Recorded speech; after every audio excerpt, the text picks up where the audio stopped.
Additions to the True Christian Religion. Translator's Note. The following papers, under the title of Additions to the True Christian Religion, are taken from the Documents Concerning Swedenborg, Volume 2, Part 2, pages 759 to 773. The original manuscript belonged to the library of Count Engström, but is now in the Royal Library of Stockholm. On the cover it bears the following inscription: These papers, containing original drafts, were written by Assessor Swedenborg himself, and left by him in the ship in which he made his last journey from Stockholm to Amsterdam. They were given to me by Håkan Paulston of Karlshamn. These documents appear to be first drafts of the following relations in the True Christian Religion, numbers 16, 71, 76, 110, 112, 134, 136, 159, 335, 459, 504, 508, and 695. John Whitehead. Additions to the True Christian Religion. Number 1. The subject treated of in the published part of this memorable relation is influx.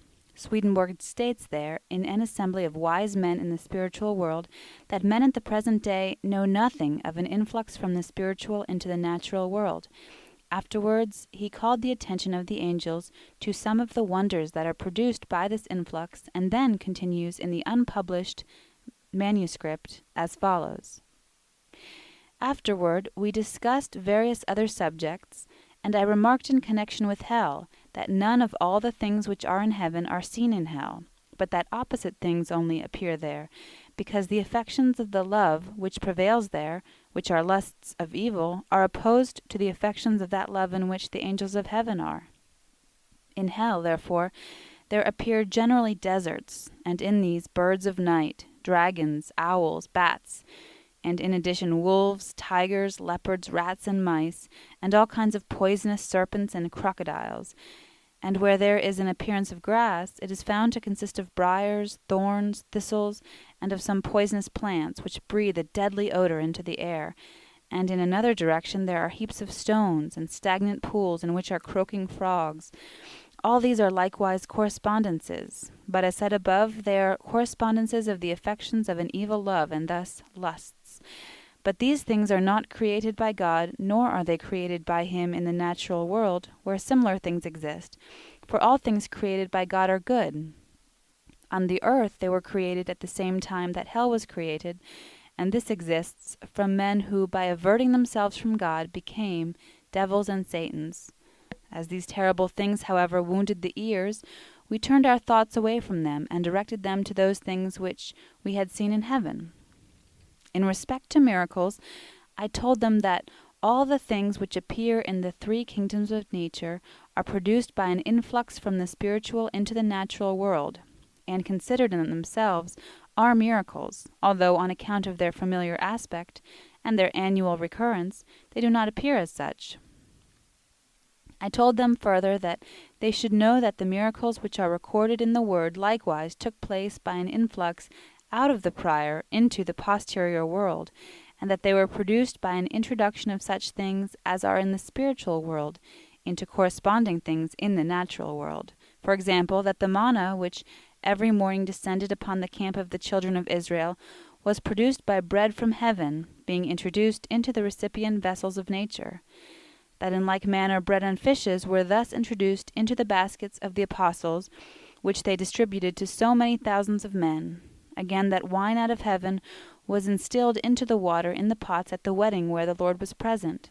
Further, that the fig tree withered, because there was no longer any influx into it of spiritual nutriment, by which it was fed from the roots. And finally, that such was the case with the other miracles, and that they were not produced, according to the insane notions of some of the learned in the present day, by causes summoned from all parts of nature. Miracles, therefore, are the effects of the divine omnipotence, and take place according to the influx of the spiritual into the natural world, with this difference only, that such things as actually exist in the spiritual world are actually introduced into such things in the natural world as correspond.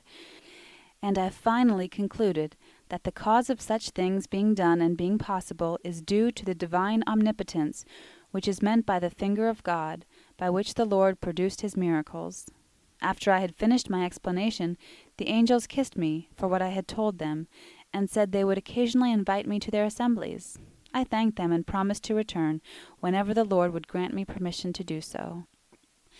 On page 4 of the manuscript we read, "All things of nature are like sheaths around spiritual things, and like tunics around muscular fibers. This is the cause of all the wonders and miracles in nature." Part 2. Addition to number 338 of the True Christian Religion. The subject of the memorable relation to which the following addition is made in the manuscript is respecting connate ideas, which were discussed by a number of spirits, and regarding which they were enlightened by an angelic spirit, who, according to Swedenborg's original draft, made the following additional statement.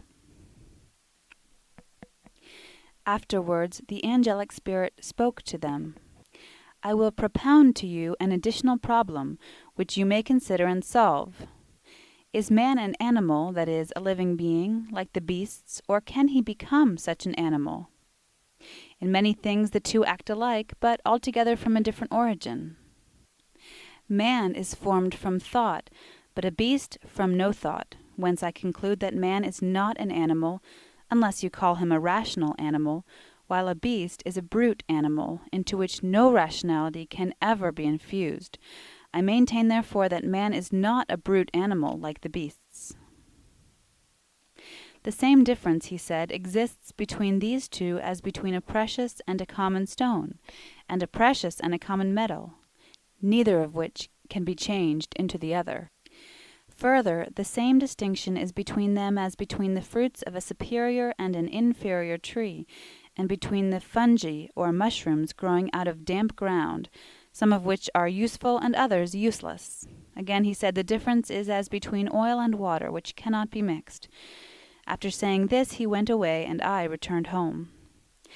I again watched the atmosphere overhead, where before there had been so many delusive phenomena, but I saw nothing, except some stripes and some shining places, which indicated that the spirits no longer reasoned on connate ideas as before, but simply inquired whether or not there were any connate ideas.